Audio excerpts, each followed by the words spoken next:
Bien chicos, buenos días. Comenzamos con el último tema correspondiente a la contaminación del medio inerte. Vimos agua, vimos aire y ahora vamos a hablar del suelo y relacionado con la contaminación del suelo lo que se refiere a residuos. Vamos a definir lo que es el suelo como un constituyente normal de la naturaleza que está formado o tiene partes inorgánicas o minerales. También tiene una fracción que es orgánica y también está formada por o tiene componentes biológicos, que son los diferentes microorganismos que viven en el suelo y que mediante sus funciones vitales le dan también diferente o influyen en las características que tiene un cierto tipo de suelo. Podemos decir que conocemos diferentes características. Sabemos que los suelos pueden ser arenosos, pueden ser arcillosos. Dependiendo de ello, entonces serán las características que tenga ese suelo y su comportamiento frente a la presencia de algún contaminante. En general, el suelo está formado por un 50% de materia sólida y esta materia sólida está mayoritariamente constituida por la fracción inorgánica o mineral y solo un 5% de la fracción orgánica o biológica. El 50% restante está formado por una fase líquida y una fase gaseosa en diferentes proporciones, 20-30 o 30-20. Como dijimos recién, todas estas características le van a conferir al suelo diferentes propiedades y diferentes funciones. Dentro de ese 45% de fracción inorgánica puede haber diferentes minerales y por lo tanto un suelo con diferentes propiedades, al igual que la fracción orgánica o lo que corresponda a su fase líquida o gaseosa. De aquí entonces que podemos encontrarnos con diferentes tipos de suelo y dependerá entonces las funciones las funciones ecológicas que tenga ese suelo. Como las diferentes actividades del hombre se realizan sobre la superficie terrestre, el suelo termina siendo muy afectado por estas actividades. Nosotros ya vimos en las dos clases anteriores que el aire puede ser contaminado por las actividades del hombre, también el recurso acuático, y entonces decimos que el suelo es un paso intermedio, porque se encuentra entre la atmósfera y entre la hidrósfera, que sería todo lo que tiene que ver con los cursos de agua, tanto subterráneos como los cursos de agua superficiales. Por lo tanto, las actividades del hombre, inevitablemente, lo que impacta en uno de estos tres componentes va a terminar repercutiendo en los otros componentes del suelo o en los otros componentes del ambiente. En general, el suelo puede ser impactado por el hombre dependiendo de las actividades que el hombre desarrolla. Podemos tener tierras que el hombre las emplee no necesariamente con fines agrícolas, también tierras cultivadas. También podemos tener árboles nativos o árboles implantados o bosques implantados y algún otro cultivo de esas características. Puede haber cultivos que se denominan de rotación y también cultivos continuos. Puede haber sectores destinados a pastura de ganado, es decir, un suelo con uso ganadero, pasturas mejoradas o pasturas no mejoradas naturales. Puede haber bosques nativos, podemos encontrar también pantanos y ciénegas, podemos encontrar tierras que no necesariamente sean productivas y lo que no estaría aquí mencionado sería el uso residencial expresamente, aunque podríamos encontrarlo acá en colonizaciones. Tendríamos entonces también el suelo destinado a uso residencial y también suelos destinados a uso industrial. En base entonces a todas estas diferentes actividades del hombre, el suelo puede resultar impactado según las actividades que en él se desarrollen, los productos que se empleen y lo que se vaya liberando tanto al aire como al agua, porque va a terminar, obviamente que está relacionado y por lo tanto va a terminar siendo impactado inevitablemente. Vamos a definir al suelo contaminado como aquel suelo que se encuentra modificado respecto de sus calidades o cualidades originales por la acción del hombre.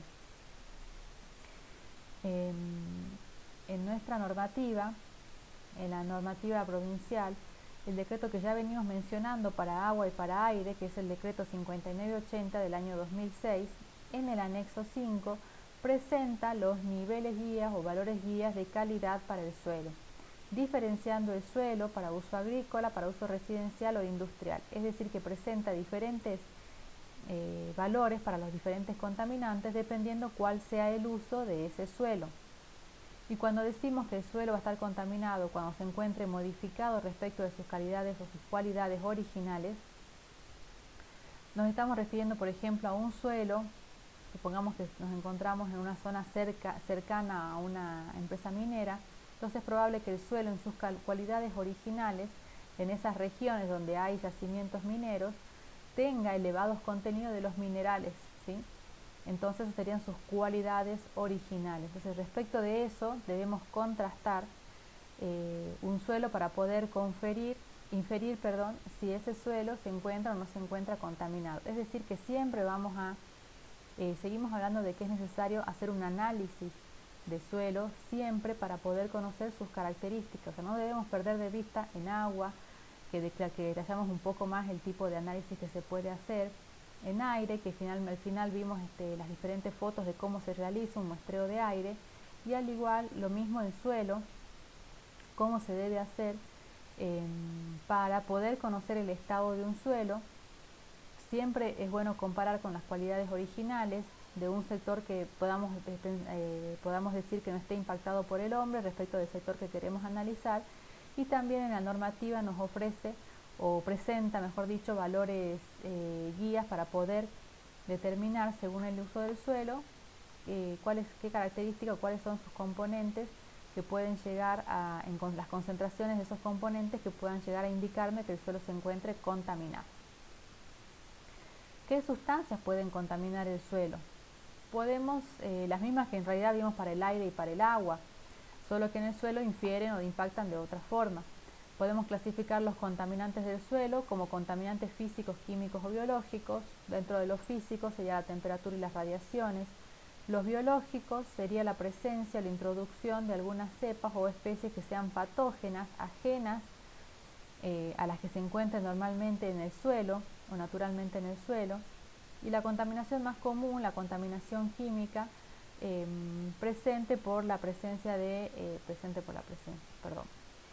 debida a la presencia de metales pesados, por ejemplo, sustancias orgánicas como los hidrocarburos, algunas sustancias ácidas o básicas. Vamos a ver cuáles son las fuentes enseguida de contaminación del suelo y cómo va a llegar a impactar que esté, por ejemplo, contaminado el aire o alguno de los efectos de la contaminación del aire, entre otros. Pero en principio entonces vamos a hacer esta clasificación para la contaminación del suelo. Dependiendo de cómo influyan estos contaminantes o cómo impacten, el suelo va a modificar algunas de sus funciones naturales. El suelo es un sustrato para la producción de biomasa por su composición propiamente. También, bueno, todo por su composición puede funcionar como un filtro que retenga los contaminantes y evite que estos contaminantes, una vez que caigan al suelo, terminen llegando a las capas más inferiores y finalmente a las napas freáticas. Es un amortiguador porque regula las aguas y también por sus componentes y por los microorganismos que tiene allí presente puede transformar algunas sustancias contaminantes, degradándolas o bien metabolizándolas o inmovilizándolas para evitar que el efecto contaminante sea mayor. El suelo también funciona como una materia prima porque de allí se extraen recursos mineros, es una reserva de agua, por lo tanto es importante preservar los sectores de suelo que se empleen con este fin, y también es base para la instalación del hombre con sus industrias y todo tipo de infraestructura. Entonces, en base a ello, se debe tener presente las funciones que va a tener el suelo, de qué forma se puede llegar a impactar y también los futuros usos que se les pretende dar para evitar que los daños no sean mayores. Teniendo en cuenta entonces todas estas funciones, es importante para analizar y hacer una conclusión correcta y global de lo que es el suelo, no solamente comparar con los niveles guía, sino también tener en cuenta todas estas funciones del suelo y cómo se comporta, para poder sacar una conclusión que es correcta. Ya vimos que en función de la composición del suelo, los contaminantes pueden tener cierta movilidad, pueden ser degradados, pueden ser inmovilizados o bien pueden ser dispuestos en su forma más peligrosa, podríamos decir. Todo ello va a depender también de lo que ocurra en el suelo, por lo tanto no se puede hacer un análisis, o sería un análisis parcializado, tomar muestras y contrastar solamente con los niveles guías, sino también es importante analizar lo que se conoce como la biodisponibilidad, la movilidad y la persistencia en el suelo, que está relacionado con las propiedades del mismo. Cuando el suelo puede recibir algún contaminante, estos contaminantes pueden dispersarse desde el suelo hacia otros componentes o bien desde otros componentes hacia el suelo. Entonces, puede existir contaminación de aguas subterráneas por migración de contaminantes a las napas subterráneas, dependiendo del suelo que se trate. Puede haber contaminación de aguas superficiales también y puede haber contaminación de la atmósfera. Veamos aquí este ejemplo. Tenemos aquí un sector de suelo contaminado, esto que está aquí indicándose con el mouse. El resultado de este suelo contaminado, que se encuentra dispuesto sobre suelo desnudo sin ningún tipo de impermeabilización. Fíjense que el contaminante emite vapores, de allí que entonces que pueda ocurrir la contaminación del aire, podría ser con una sustancia que es un hidrocarburo, por ejemplo. También hay filtración de estos contaminantes a través del suelo y fíjense el efecto que puede llegar a tener. Es absorbido por las plantas, porque se encuentra aquí a la par una planta que toma agua de este suelo. Contamina la napa freática porque el contaminante se va infiltrando hasta llegar justamente a la napa. También de estas napas puede haber algo de vapores, seguramente el contaminante es alguna sustancia muy volátil, por ejemplo puede ser un hidrocarburo. Entonces también aquí hay una vivienda que puede tener ese efecto. La vivienda toma agua de ese pozo que ahora, si vemos donde se encuentra el suelo contaminado, puede llegar a tener agua contaminada. Y esta napa freática luego se une con un curso de agua superficial que a su vez es empleado como abastecimiento de agua. Entonces fíjense, cuando uno no analiza en todo el contexto lo que pasa por debajo del suelo, todos los efectos y los impactos que puede llegar a haber en el ambiente y en las personas, que es lo más grave. Aquí este suelo que está contaminado, que está dispuesto sobre la superficie, también si llueve, parte de esa contaminación es arrastrada por escorrentías y también entonces sigue contaminando la parte superior del suelo y este efecto cada vez se hace mayor. Entonces, como fuentes de contaminación del suelo también podemos mencionar las actividades agrarias. ¿Por qué? Porque emplean agroquímicos, muchas sustancias químicas, fertilizantes que, dependiendo del tipo de suelo, pueden contaminar las napas. La contaminación atmosférica es una fuente de contaminación del suelo porque si existen partículas de metales pesados, por ejemplo, en la atmósfera, si existen contaminantes que son precursores de la lluvia ácida, en algún momento una partícula, un metal pesado que esté en forma de partícula, en algún momento va a terminar depositándose en el suelo, por lo tanto contaminándolo. Si hay precursores de lluvia ácida en cierta atmósfera, finalmente va a terminar cayendo como lluvia ácida y acidificando ese suelo.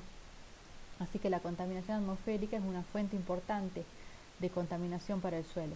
También depende de la ocupación del suelo, es decir, el uso que se le da. Si el suelo es ganadero, estará impactado por las heces y los efectos del ganado ocupando ese suelo. Si está destinado a uso residencial, también por las diferentes contaminantes que emite una ciudad, como residuos de sólidos orgánicos, sólidos urbanos, restos de obra, por ejemplo, también sustancias químicas, y en general entonces los residuos son por lo tanto una de las principales fuentes de contaminación del suelo. Los contaminantes del suelo pueden clasificarse en metales pesados, contaminantes inorgánicos y contaminantes orgánicos. Los metales pesados son plomo, arsénico, cadmio, antimonio, zinc, y sus efectos dependerá del tipo de contaminante del que se trate y también las concentraciones de los que se encuentren. Va a depender, pues va a estar relacionado su efecto con la toxicidad y el nivel de concentración que haya, como también de los otros factores que vimos en el suelo. Bueno, otros contaminantes inorgánicos, como por ejemplo algunas sales, contaminantes orgánicos como los hidrocarburos, algunas sustancias cloradas, algunos pesticidas. Y si nos explayamos en lo que son los residuos pueden ser de diferentes características. Puede haber residuos que no provoquen un impacto mayor en el suelo, algún residuo que sea de tipo inerte, o los residuos que se generan en los domicilios, muchos de ellos de características orgánicas, que son los que denominamos fermentables, que van a degradarse y transformarse en otras sustancias que van a llegar a contaminar el suelo, pero también el aire, o pueden llegar a contaminar el agua. Residuos que sean combustibles o compuestos por hidrocarburos, y residuos ya de características un poco más particulares y más nocivas, como los residuos que se denominan peligrosos, que los vamos a hablar enseguida, residuos que sean radiactivos, o residuos provenientes de hospitales o biosanitarios o tóxicos. Por ejemplo, como algunas muestras de los efectos de los contaminantes de residuos en los suelos, residuos componentes por barros, por ejemplo, o sustancias semisólidas provenientes de un proceso de producción. En la minera, por ejemplo, lo que se llaman las colas de proceso, pueden llegar se depositan a veces en piletas que si no están debidamente impermeabilizadas van a contaminar el suelo. Aquí tenemos lo que se llama escombrera o vertedero, que sería un depósito a cielo abierto, un gran cúmulo de residuos que van a contaminar el suelo, y parte de esa contaminación, si llueve, va a ser arrastrada por la lluvia también para extender esa contaminación.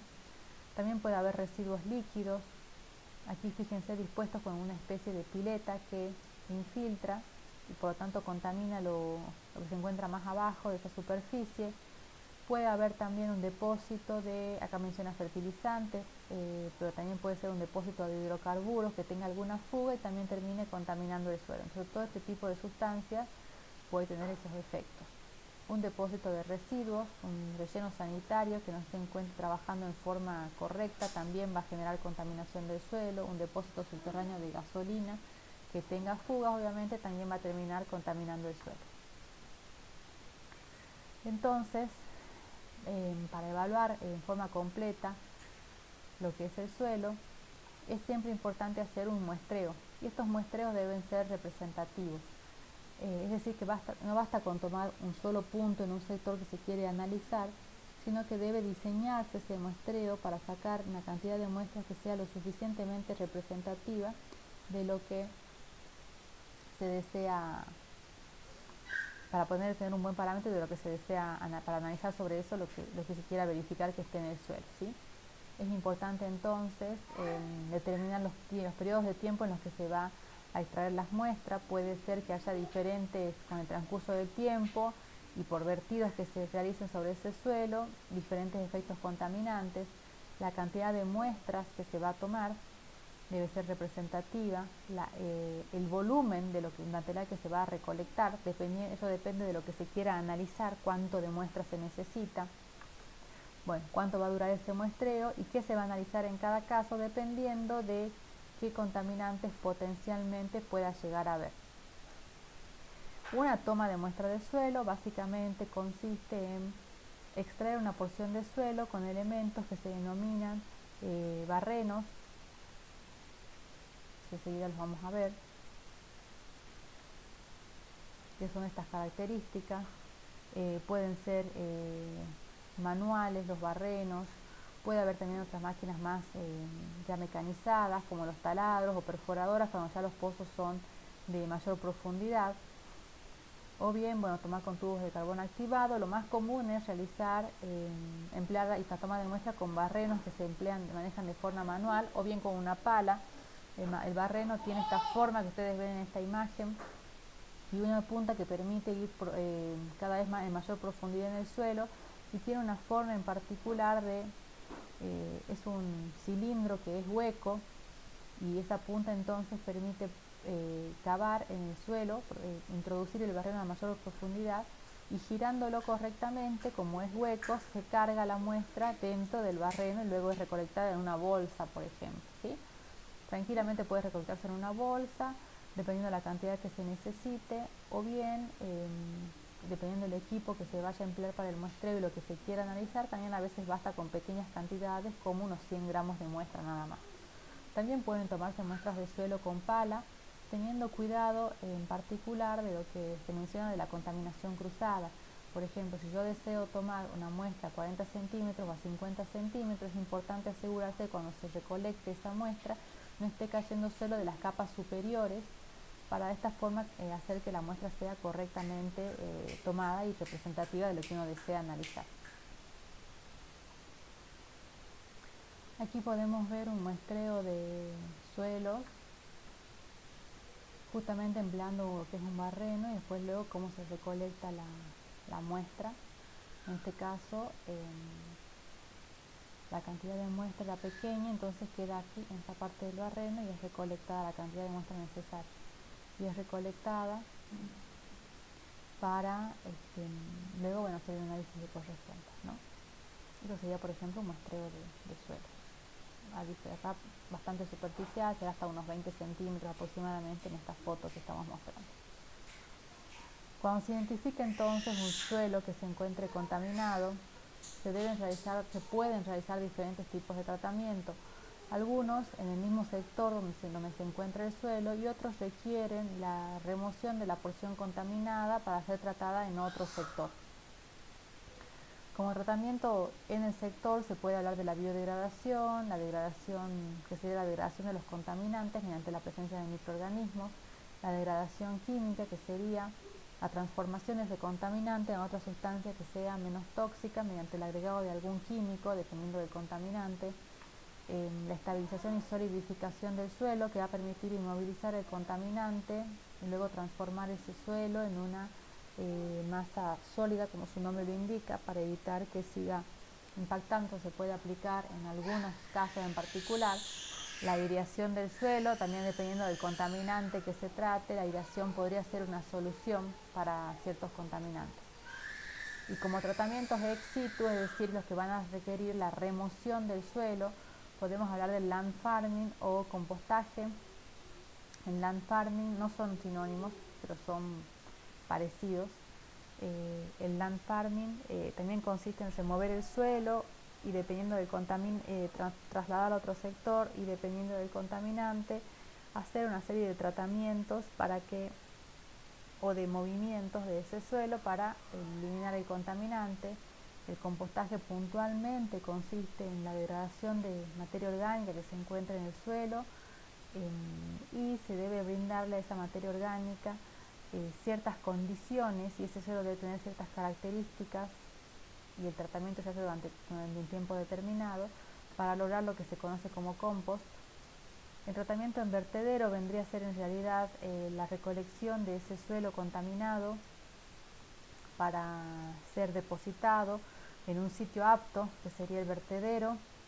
La destrucción térmica, que sería la incineración de ese suelo contaminado, dependiendo del contaminante del que se trate. Si el suelo tiene, por ejemplo, si es un barro de hidrocarburos, por ejemplo, la destrucción térmica es viable porque ese suelo tendría un alto poder calorífico y por lo tanto sería viable realizar una destrucción térmica, o un lavado de suelo, que consiste en la inyección de una sustancia que pueda remover ese contaminante y ser arrastrado por la sustancia que se emplee de lavar. Tenemos entonces aquí diferentes alternativas de tratamiento, in situ y ex situ. Vamos a enseguida a explicar algunas de ellas. Y también tenemos el tipo de contaminante que sería viable, que cada una de ellas permite eliminar, o que es viable, mejor dicho, no que sería, sino que es viable que puedan eliminar. Por ejemplo, cuando hay compuestos orgánicos, halogenados volátiles y no halogenados, la irrigación del suelo es una alternativa viable. Cuando hay materiales radiactivos, la vitrificación es una opción. El lavado de suelo, dependiendo de la sustancia con la que se lave, fíjense que es viable para varias alternativas, varias opciones de suelo. Entre los tratamientos ex situ del lavado de suelo in situ, ¿no? Que implica la instalación de un dispositivo en particular en el sector de lavado. O bien, dentro de los tratamientos ex situ, el land farming o compostaje se puede emplear para residuos orgánicos, halogenados, volátiles, semivolátiles, no halogenados, también volátiles y semivolátiles. Los pesticidas pueden ser tratados por destrucción térmica como tratamientos ex situ o bien como biodegradación. Sustancias, por ejemplo, como los PCBs pueden ser tratadas por biodegradación. También hay un proceso de degradación, una reacción química que se puede hacer para eliminar el PCB, entre otros ejemplos. Vamos a explicar algunos, como la biodegradación del suelo. Fíjense, tenemos aquí el suelo contaminado y veamos el dispositivo que debe instalarse. Un pozo de inyección de la sustancia que permite eliminar ese suelo. Aquí habla de nutrientes, aireación y de microorganismos aerobios, es decir, que este contaminante puede eliminarse mediante la acción de microorganismos. No todos los contaminantes pueden emplearse por degradación de microorganismos. Este pozo de inyección entonces inyecta este líquido que lo que hace es arrastrar ese contaminante para que luego sea captado por este otro pozo donde se succiona el líquido que se empleó a que arrastre el contaminante y se le inyecta a un tratamiento donde se elimina el contaminante y esto puede entonces ser recirculado para continuar con esta biodegradación. Un tratamiento microbiológico, algo parecido, se inyecta a la zona contaminada una corriente que tiene microorganismos y a su vez esta zona contaminada, entonces los microorganismos actúan y esta zona queda más limpia y este líquido que contiene los microorganismos para degradar la zona contaminada luego nuevamente es captado, se depura el efluente y se vuelve a inyectar. En la biodegradación, fíjense que se emplea una base impermeabilizante, acá se menciona como capa de polietileno, donde se deposita el suelo y allí entonces se le incorporan en una base líquida microorganismos también para remediar ese suelo y luego ese líquido que se inyecta es captado y drenado, como se puede ver. Fitoextracción es la eliminación de sustancias contaminantes en el suelo mediante la implantación de una especie que pueda ser una especie por lo general de bajo valor vegetal, podríamos decir, pero que tenga la particularidad de captar el contaminante. Por ejemplo, aquí el suelo se encuentra con elevados contenidos de níquel. El níquel es absorbido por la planta y es fijado en las hojas de esta planta, pero es limpiado del suelo. Entonces la planta luego es cortada y ese suelo queda con niveles aptos. Este tipo de técnica puede ser empleada con varios metales pesados, solo que es una técnica que lleva bastante tiempo de realización porque se deben cuidar las plantas, lograr que estas plantas crezcan, entonces en esas condiciones van a absorber el contaminante y además es un proceso lento el que tienen para absorber esos contaminantes.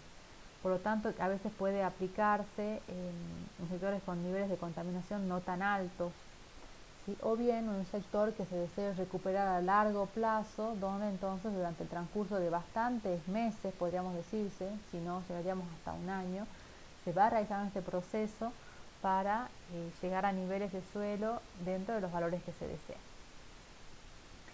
Bueno, y como lavado de suelo, en general, incorporando alguna sustancia que arrastre el contaminante, tenemos el suelo contaminado, un sistema de infiltración que arrastra el contaminante y que esa sustancia que contiene el contaminante ahora es nuevamente succionada y descontaminada para ser empleada nuevamente.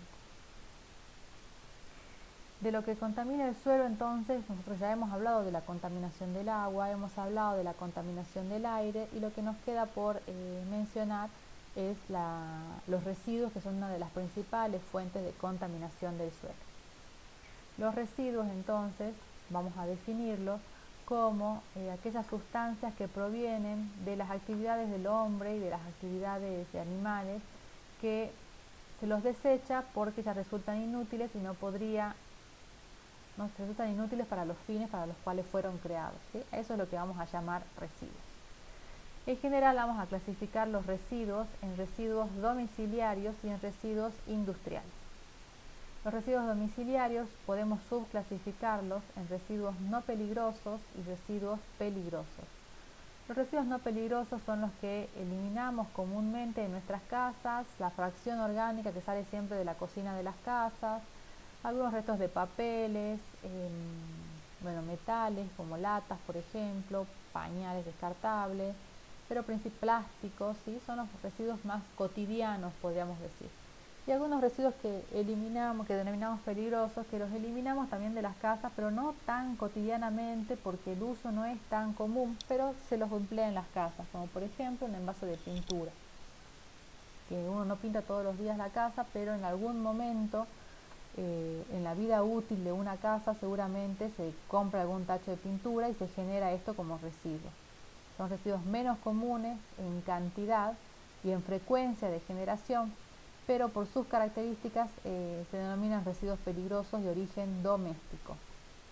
Un aerosol, por ejemplo, un insecticida, aceites, las pilas o una lámpara de bajo consumo, por ejemplo. O en realidad más las de bajo consumo son las que resultan más contaminantes.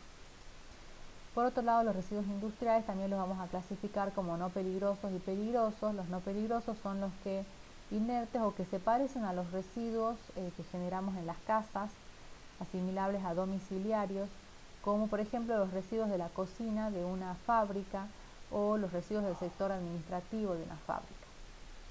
Mientras que los residuos peligrosos pueden ser patogénicos o no patogénicos, es decir, que tengan cierta característica de virulencia, y el resto de los residuos que no necesariamente tienen que tener características de virulencia. Nosotros en particular nos vamos a concentrar en los residuos que no en los patogénicos, sino en general en los residuos industriales, que son los que mayoritariamente pueden llegar a eliminarse de una fábrica.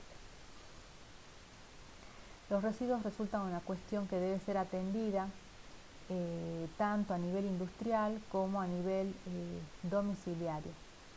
A nadie le gusta tener residuos cerca de las casas, a nadie le gusta tener un microbasural, pero se debe entender que que requieren los residuos una gestión en particular, y que en muchos casos esta gestión no la estamos realizando como corresponde o no se está aprovechando todo el potencial que puede llegar a tener un residuo. Los motivos para ocuparse de los residuos son porque afectan al ambiente, tienen una velocidad de producción mayor que la que puede el ambiente asimilar.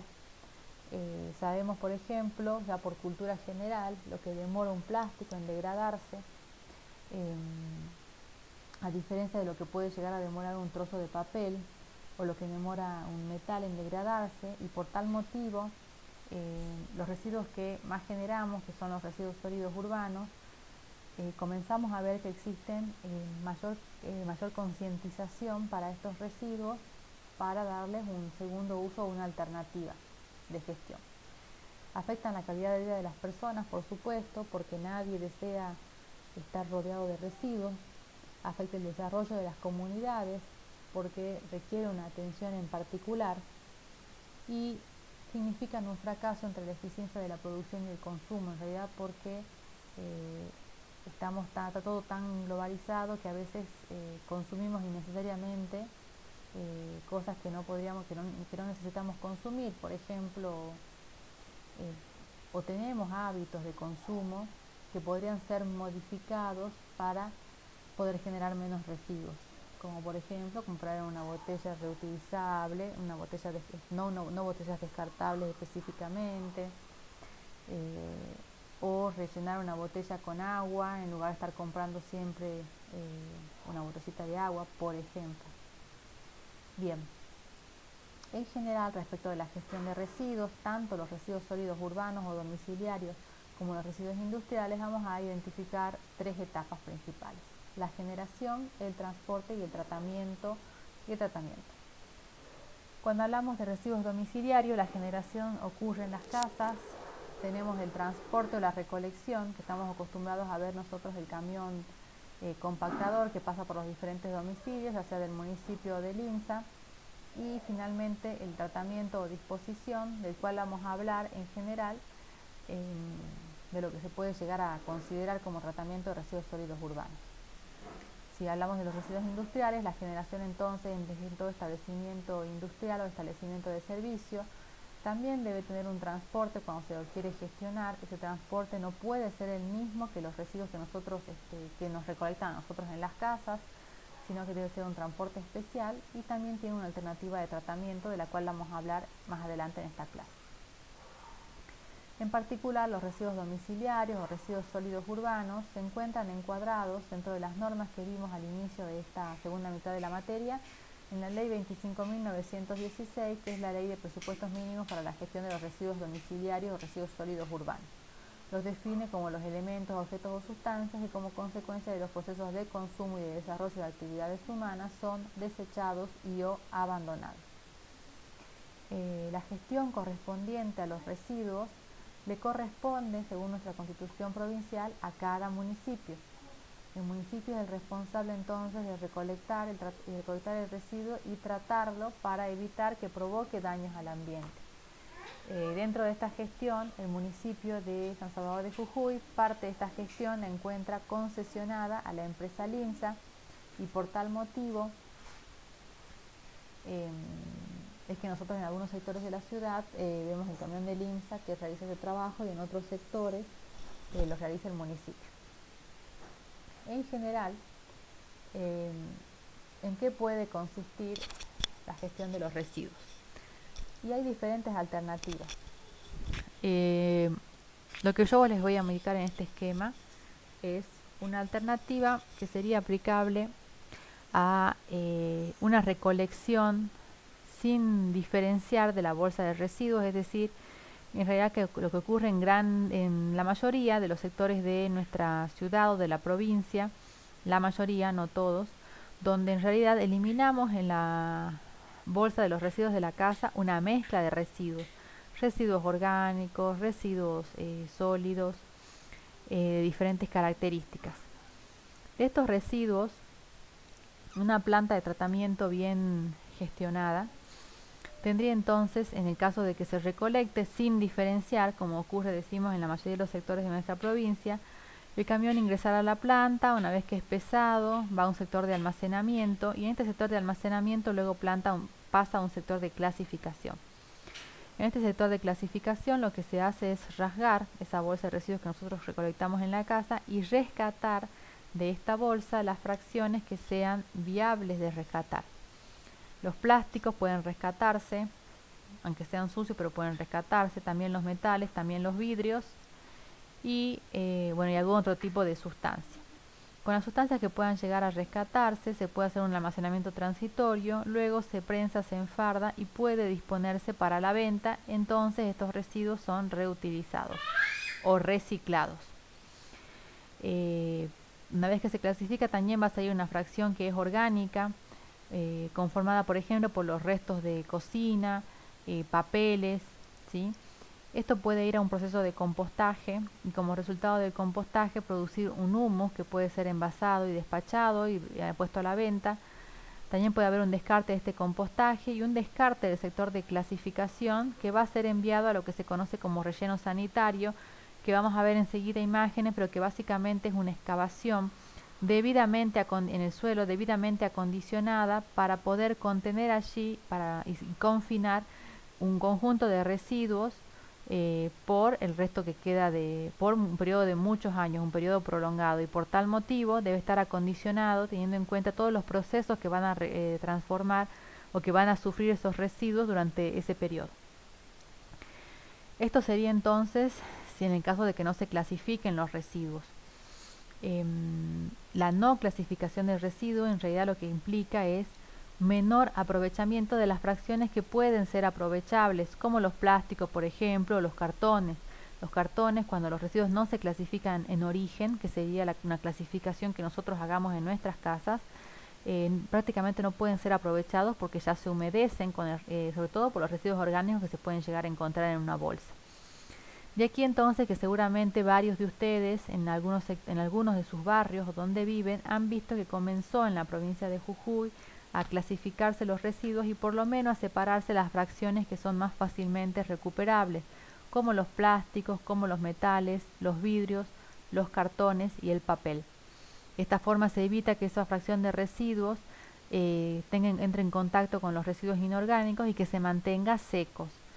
Y como por lo tanto es mejor la posibilidad de su gestión. Se puede aprovechar y recuperar mucho más y esto requiere, habrán visto quienes están teniendo esa experiencia piloto en sus barrios, que requiere que un camión en particular vaya a esos puntos específicos de recolección de residuos secos donde en general los vecinos han enviado estas fracciones como plásticos, metales, vidrios, cartones, entre otros. Decimos entonces que una clasificación en origen mejora todo este proceso de gestión de residuos porque permite aprovecharse mejor a las fracciones que tienen ese potencial y también tiene como beneficio que alarga la vida útil de lo que es el relleno sanitario, porque esta excavación que estamos describiendo va a durar mucho más tiempo porque va a haber una menor proporción de residuos que sea destinado allí. En general, como tratamiento de residuos sólidos urbanos existen diferentes alternativas. El confinamiento de relleno sanitario es el que estamos mencionando, pero también hay otras opciones, como por ejemplo el aprovechamiento energético, en algunos casos algunas opciones para las fracciones orgánicas de los residuos y otras opciones. Si miramos la pirámide jerárquica, lo que más se hace es lo menos deseable, lo verde es lo deseable. Prevenir la generación de residuos y con prevenir decimos evitar que el residuo se genere, por ejemplo, comprar en una bolsa reutilizable. Minimizarlos, es decir, tratar de que se genere la menor cantidad posible. La siguiente opción sería reutilizarlo, darle el mismo uso para el cual fue creado, rellenar una botella, por ejemplo, o hacer una transformación mínima, ¿sí? Por ejemplo, un frasco de vidrio, usarlo como florero, ¿sí?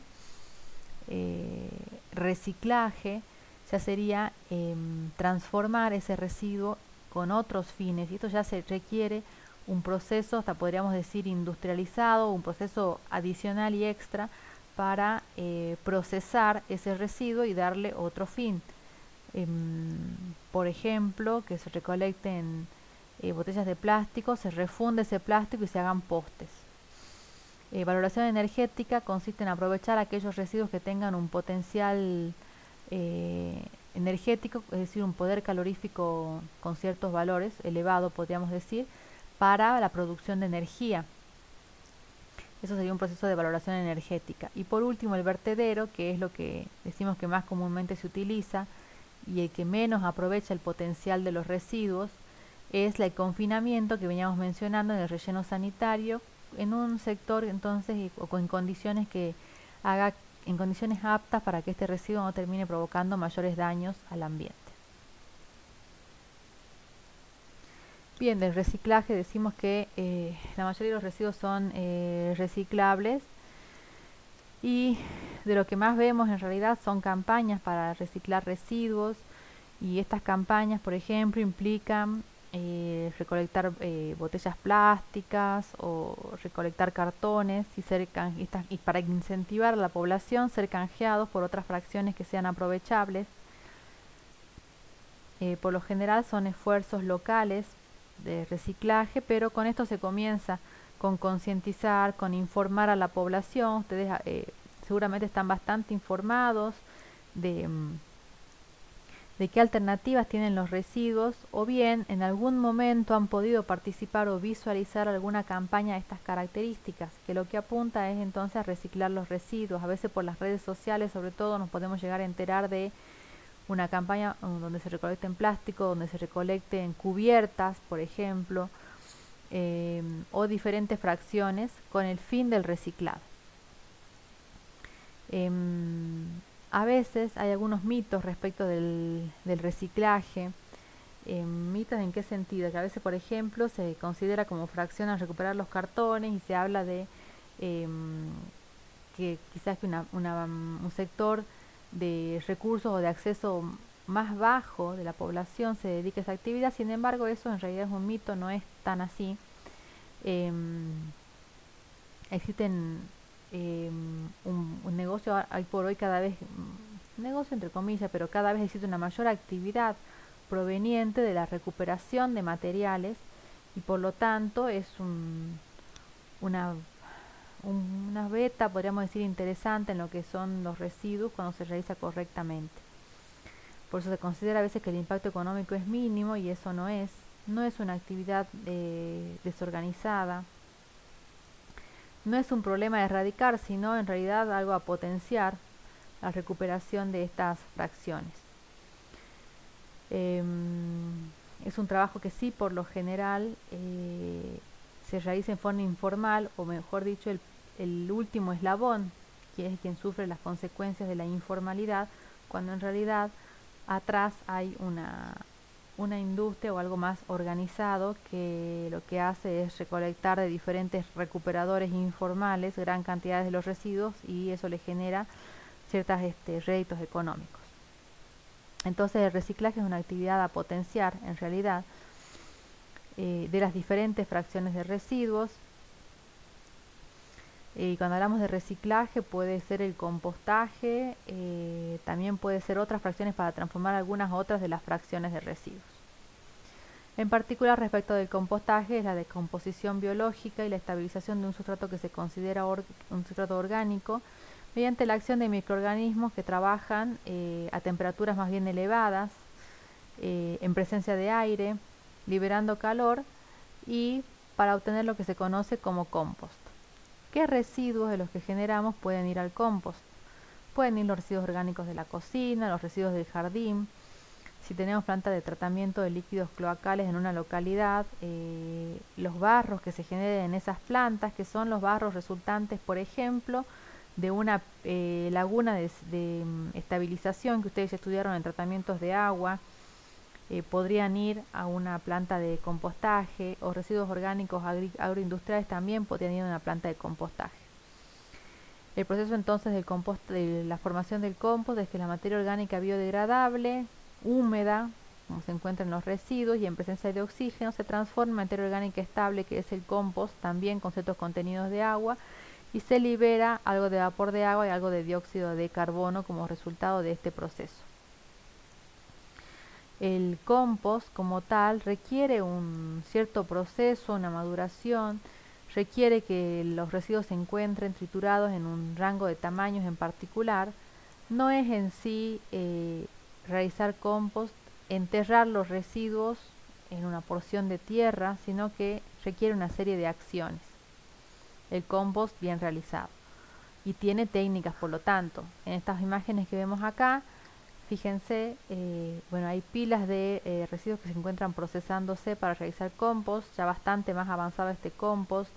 Dentro de las técnicas que se emplean, una de estas técnicas es por hilera, y existen, fíjense, una máquina, acá se puede ver bastante poco, pero acá tiene como dos patas la máquina para poder caminar en medio de estos surcos, y tiene acá unas pinzas que lo que hace es ir pasando sobre la pila del compost y removiéndolo para brindarle la aireación que necesita, por ejemplo. Puede realizarse así o bien mediante un sistema cerrado. ¿Cuáles son las condiciones de operación en las que debe llevarse adelante este tipo de técnica?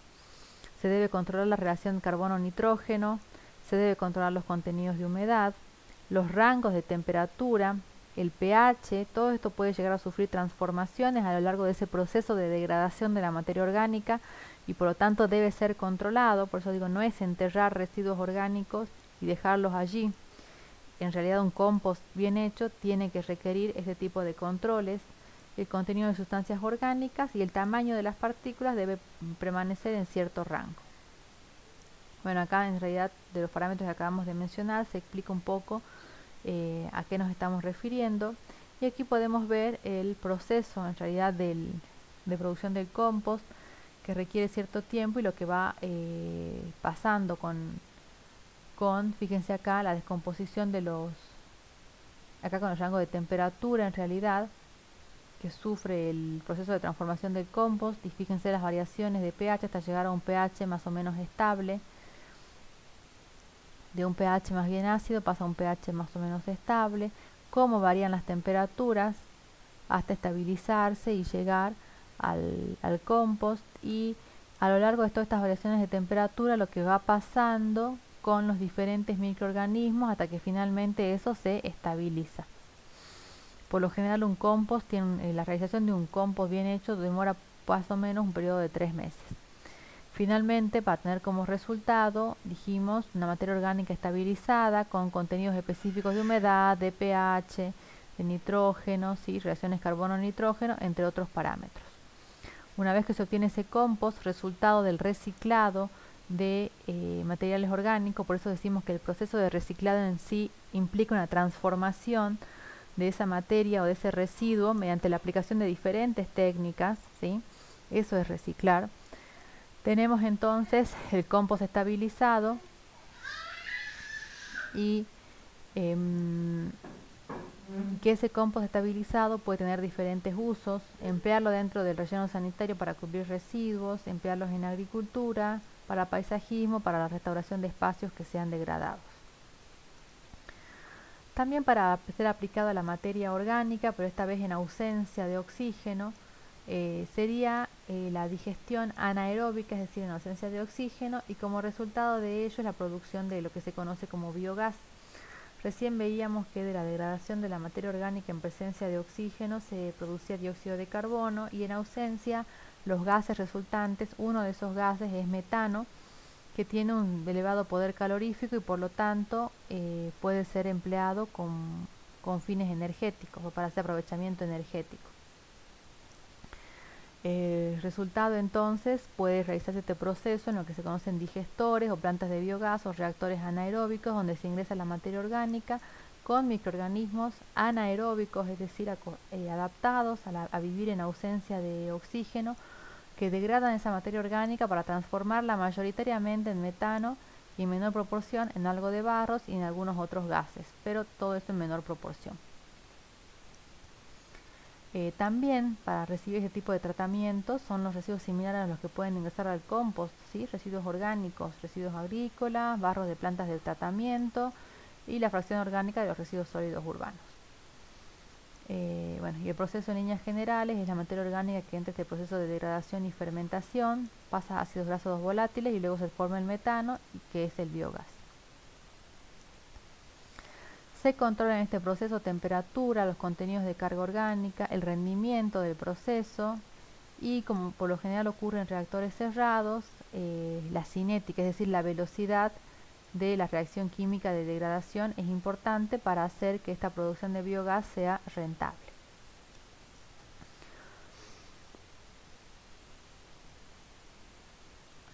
Como técnica de disposición final mencionamos lo que es el vertedero o el relleno sanitario.